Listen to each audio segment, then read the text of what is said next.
Kanglei Leisha Phal gi Ahanba Foundation de Pangthokkhre Khurai Sajur Lekai da Leiba Khurai Kala Vidya Wabanda ngasi Pangthokhiba Foundation de aduda Pukhrambam Bilas Singh Jawaharlal Nehru Manipur Dance Academy Ahibam Anand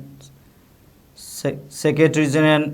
Herikon Amadi Sana Mangang President Kanglei Leisha Phal Mathang Sina Daista Famki Thoram aduda Handak Pangthokhiba First State Level Folk Song Competition da makong matang taraba singdasu asamba mana matum yenthoke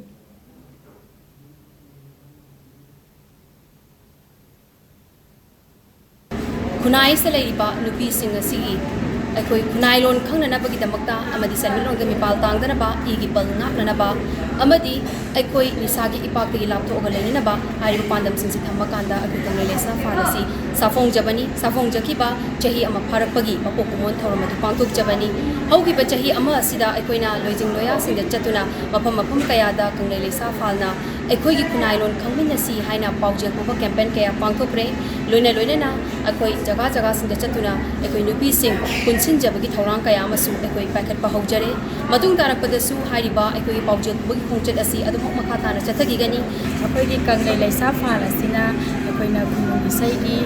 competition ama Pangthok ibasigi nunggi oiba Pangthokki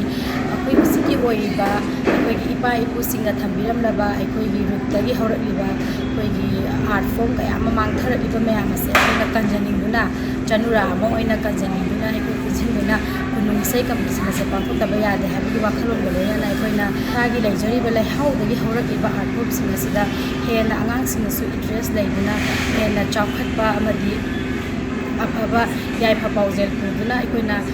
se mari lagina Pangthok jabani